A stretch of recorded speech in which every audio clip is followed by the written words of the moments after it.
लोकसभा चुनाव की 7 सीटों पर चुनाव का पहला सर्वे। जी, चुनावी सर्वे में बात करेंगे कौन सी जाति का कितना समीकरण बैठता है, किस धर्म के कितने वोट ज्यादा हैं और कौन सी पार्टी को कितनी परसेंटेज वोट मिल सकते हैं और कितनी सीटें मिल सकती हैं दिल्ली लोकसभा चुनाव में। मैं राजू सिंह सोलंकी, मेरे साथ है साहिन खान।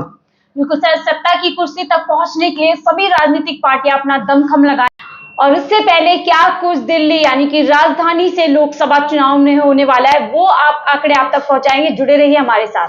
जी, सबसे पहले चर्चा करेंगे कि दिल्ली की 7 लोकसभा सीटों पर किस तरह से चुनावी गढ़ रहता है। बात करें 24 की, 24 में जो घमासान होने वाला है उसमें आम आदमी पार्टी कांग्रेस का पैक्ट होगा कि नहीं होगा, इस पर निर्भर करेगा। उससे पहले जो चुनावी सर्वे आपके सामने है वो कई पार्टियों की नींद उड़ा सकता है। जी, हम सबसे पहले बात करेंगे कौन से जाति के कितने वोट है, इसके बाद बात करें किस धर्म के कितने वोट है, उसके बाद हम बात करेंगे कौन सी पार्टियों को कितने वोट मिल सकते हैं। जी बिल्कुल सर, हालांकि दिल्ली जो है बिल्कुल दिल्ली राजधानी है और कहा जाता है यहाँ पर विकास की काफी बाढ़ बहती है, नदी बहती है, ऐसी दावे लगातार सरकार करती है, लेकिन जातीय समीकरण यहाँ पर भी अहम रोल पैदा करता है। जैसे कि अगर बात करें पूर्वांचली यहाँ पर बहुत ज्यादा है सर, क्योंकि दिल्ली से और तमाम अन्य राज्य से लोग यहाँ पर जो है बिहार हुए, तमाम जो दूसरे राज्य वहां से लोग बहुत यूपी है और पहाड़ का क्षेत्र है, वहां से काफी पलायन होता है दिल्ली में। वहां से बहुत सारे लोग यहाँ पर रहते हैं काम की तलाश में, रोजगार की तलाश में, तो वो अच्छे खासे तादाद में दिल्ली के वोटर्स हैं। अगर उनकी तादाद की बात करें सर, पूर्वांचली 15% दिल्ली के अंदर है, यानी उनके वोटर्स 15% है। कुछ एरिया में तो काफी बड़ी संख्या में वो निर्धारित करते हैं कि कौन जीतेगा कौन हारेगा। जी, आगे हम बात करेंगे इसी तरह से जो बेस्ट वोट है यहाँ पे बहुत तादाद में जो पुराने लोग हैं यहाँ पे दिल्ली के जो मूल निवासी कहें तो पंजाबी और बस्ती आते हैं, उनकी संख्या की बात करें बेस्ट करीब 8% है। और जो ग्रामीण एरिया है जहाँ पे गांव है, पूर्व गांव है, जो पुराने गांव है दिल्ली में, उनमें जाटों की संख्या करीब 8% है। और टोटल गांवों की बात करें 364 गांव है, 364 यहाँ पे दिल्ली में गांव है और 364 में से 225 यानी 225 गांव जाटों के पड़ते हैं। जी, यानी जाटों का दबदबा है और जाट काफी हद तक तय करेंगे कि कौन दिल्ली के अंदर एक बार फिर लोकसभा चुनाव में जीतने वाला है। अगर आगे संख्या अगर दूसरे आंकड़े देखते हैं तो मुस्लिम परसेंटेज देखते हैं 12.5% जो ऐसे वोटर्स है जो मुस्लिम समुदाय से आते हैं। ठाकुर है 1% सिर्फ ठाकुरों का कम यहाँ पे दिल्ली में 2 कम है जी, और लेकिन तभी शायद सांसद कम जीत पाते हैं ठाकुरों के। तो पूर्वांचल का जीत पाता है कोई, या बात करें तो जाट कम्युनिटी जीतता है, या पहाड़ से अभी तक ऐसा कोई वोट बैंक नहीं आया है जो राजनीति में आया हो, लेकिन लोकल दिल्ली के पंजाबियों का भी अच्छा खासा गढ़ रहता है। तो पूरी डिटेल की बात करें हम, जैसे पंजाबी 10% आते हैं, बेस्ट 8 आते हैं, जाट 8% आते हैं, दलितों की बात करें बड़ी संख्या यहाँ पे, इसलिए मायावती बार बार खड़ा करती है, अच्छा वोट बैंक ले जाती है। यहाँ पे 17% दलित वोट दिल्ली में वोट कास्ट करता है। जी, बताएं ब्राह्मणिज्म, जो ब्राह्मणों का अच्छा दबदबा रहता है, सब जगह पूरे देश में देखा होगा आपने, जो ब्राह्मण समाज है उनका कहीं ना कहीं ऐसा रहता है कि राजनीति में दमखम वो जहां भी रहते हैं तो दिखाते रहते हैं। 10% ब्राह्मणों का वोट है दिल्ली में। बिल्कुल, और अदर्स की बात करें 6%। वहीं दूसरी तरफ क्योंकि दो तरीके से दिल्ली जो इंडिया है देश के अंदर जो वोट्स करते हैं, चाहे वो जाति समीकरण देख ले या फिर धार्मिक समीकरण को समझे, तो सीधा सीधा हिंदू वोट्स की बात करें 81% पॉपुलेशन है जो दिल्ली की पॉपुलेशन की बात की जा रही है, यहाँ पे 81% है जो हिंदू वोटर्स समुदाय से आती है। जी, और मुस्लिम समुदाय से 12% के तकरीबन वोटर्स हैं। वहीं अगर सिख समुदाय की बात करें तो सर 5% वोटर्स हैं जो सिख समुदाय से आते हैं। क्रिश्चियन 1% है और जैन 1% है, यानी कि पूरा दामोदमार जो देखा जाएगा, सभी राजनीतिक पार्टियों की कोशिश होगी कि हिंदू वोटर्स को लुभाया जाए। हालांकि वो वोटर्स जो है ठाकुर, ब्राह्मण, दलित, पंजाबी भी बच जाते हैं। पंजाबी वोट भी हिंदू धर्म में काउंट किए गए इसमें, इसलिए बच जाते हैं। पंजाबी वोट भी हिंदू धर्म में काउंट किए गए इसमें, इसलिए 81% बैठा है ये। तो बात करते हैं टोटल पॉपुलेशन की, करीब 2 करोड़ 1 लाख के आसपास दिल्ली की पॉपुलेशन है। और जैसे वोटर्स की बात करें 1 करोड़ 47 लाख यानी 1.4 CR का वोट कास्ट होता है। 7 लोकसभा सीटें। और मुद्दों की बात करेंगे, बिल्कुल सर, जो मेन मुद्दे अगर हम देखें तो साफ सफाई, सड़कें, परिवहन और ट्रैफिक जैम, पोल्यूशन, ये तमाम मुद्दे हैं। लेकिन जब वोट के टाइम आता है या फिर चुनाव का दौर आता है तो ये कहीं ना कहीं पीछे हो जाते हैं और जो दूसरे मुद्दे हैं वो जातीय समीकरण या धार्मिक समीकरण है वो ऊपर निकल के आ जाते हैं। चाहे देखिए जाम दिल्ली में बहुत बड़ी समस्या है, इसमें कोई ध्यान नहीं देता। सफाई उससे भी गंभीर समस्या है। और जमुना की सफाई की बात करें हम, जमुना में हर बार बात होती है कि हम आरती करेंगे जमुना में, आचमन करेंगे जमुना में, कि आज तक ऐसा कुछ भी नहीं हुआ। जमुना जैसी थी जमुना वैसी है।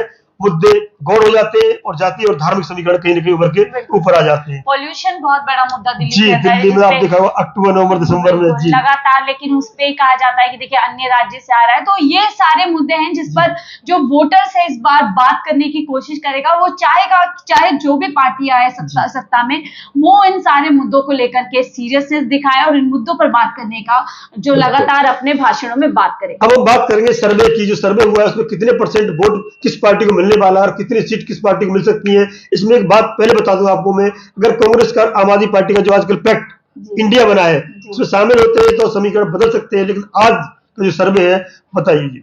बिल्कुल, अगर सर आज का सर्वे हम बताते हैं, बीजेपी को जो वोट्स मिलने की अगर उम्मीद है 47.8 वोट्स हैं जो बीजेपी को दिल्ली के अंदर से मिल सकते हैं। 47.8 का मतलब करीब 50% वोट तकरीबन मायने रखता है ये। Exactly sir. और अगर वही बात करें दूसरी पार्टी का तो 15% 30 का आंकड़ा है जो कांग्रेस की तरफ जाता है। इतना डाउन हुआ है, 15.30% पे आगे कांग्रेस। कभी कांग्रेस की 7 सीटें हुआ करती थी दिल्ली में। बिल्कुल, लेकिन अब जो वर्तमान स्थिति है 7 की 7 सीटें जो है भाजपा के खाते में।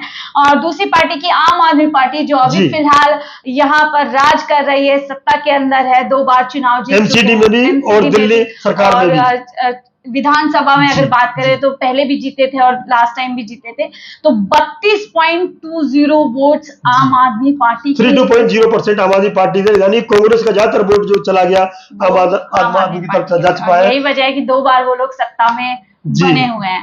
अदर्स की बात करते हैं, 4.70 का आंकड़ा है जो अदर्स है। उसमें अन्य पार्टी जैसे बीएसपी की बात की हमने, एनसीपी की बात की, तमाम ऐसी छोटे-छोटे दल है, छोटे-छोटे बाहर के दल है जो हैं। जी। हम बात करेंगे सीट कितनी मिल सकती है किसी भी पार्टी को, तो बात करते हैं बीजेपी को यहाँ 6 से 7 सीट मिलने की संभावना है, कांग्रेस को 0 सीट मिलने की संभावना है, आम आदमी पार्टी को 0 से 1 सीट मिलने की संभावना है, अदर्स को 0। तो ये आंकड़ा है, यानी कि दिल्ली में आज भी बीजेपी का दबदबा बना हुआ है। आज की स्थिति में, आज की परिस्थिति में वोट कास्ट होते हैं, यहाँ लोकसभा की सीट पे इलेक्शन होता है तो बीजेपी पूरी 7 से 7 सीट ले जाने की पूरी संभावना है, अगर 1 सीट आम आदमी पार्टी को शायद चली जाए। बिल्कुल सर। और चाहे कोई भी राजनीतिक पार्टी हो, सभी की कोशिश रहेगी कि दिल्ली से कोई अलग संदेश दिया जा सके, दिल्ली की 7 की 7 सीट जीत करके। ऐसे में आम आदमी पार्टी की पूरी कोशिश रहेगी कि जिस तरीके से बदलाव वो एमसीडी में लेकर के आए हैं लोग, वहां पर हमने देखा एमसीडी में जो आंकड़े वो चौंकाने वाले आए, वहां लगातार कि भारतीय जनता पार्टी फिर से इतने सालों से बनी हुई थी, शायद आम आदमी पार्टी नहीं आएगी, लेकिन इस बार पूरी आम आदमी पार्टी की वही कुछ दोहराने की कोशिश रहेगी कि जो हमने परफॉर्मेंस एमसीडी में की है वही हम लोकसभा चुनाव में कर सकते। बिल्कुल सही कहा आपने कि लोकसभा के इलेक्शन में और विधानसभा इलेक्शन में अंतर होता है। आपने देखा हुआ कि आम आदमी पार्टी को विधानसभा जिताई थी, लोकसभा में बीजेपी को वोट दिया था, तो वोटर ये देखता है, थोड़ा सा आपको गंभीरता से देखना पड़ेगा। कई राज्यों में, उड़ीसा में तो सेम डेट को हुए थे इलेक्शन, विधानसभा लोकसभा का सेम डेट इलेक्शन हुआ। विधानसभा में नवीन पटनायक को विजय श्री दिलाई और लोकसभा में सांसदों की बात करें ज्यादातर बीजेपी के फेवर में वोट गए। यही दिल्ली में हुआ है कि विधानसभा की बात करें, एमसीडी की बात करें तो लोग आम आदमी पार्टी की तरफ खिसके जाते हैं। वोटर्स का एक्चुअली क्या होता है सर कि वोटर्स चाहता है सेंट्रल में हमें ये वाली पार्टी चाहिए, और सीधा उसमें जो बड़ा चेहरा आता है प्रधानमंत्री मोदी जी का आता है, सब उन्हीं को पीएम देखना चाहते हैं, जो हमने आपको पहले भी डेटा दिखाया है।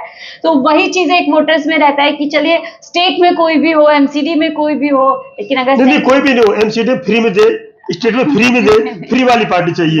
किंतु केंद्र की बात करें जो विदेशों में डंका बजाए और देश की जो मोदी जी का नाम है चेहरे पे वोट देती है। तमाम ऐसे बड़े मुद्दे हैं जिसको लेकर के लोग हमेशा जो पहली पसंद है फिलहाल भारतीय जनता पार्टी को। अभी आपने देखा वो सर्वे की बात करेंगे तो नंबर 1 मोदी जी आए थे, उसमें बात करेंगे। अगला जो हमारा वीडियो आएगा वो आएगा 7 सीटों का अलग अलग, कौन सी सीट पे किस समाज का और कहाँ के लोगों का वर्चस्व है, कौन विजयश्री दिला सकता है, कौन उसमें भागीदारी निभा सकता है। एक सीट का पूरा ब्यौरा अगली वीडियो लेके आएंगे हम। दिल्ली की 7 सीटों का ब्यौरा हमारी अगली वीडियो रहेगा। बने रहिए विकासशील भारत के साथ। जय हिंद, जय भारत।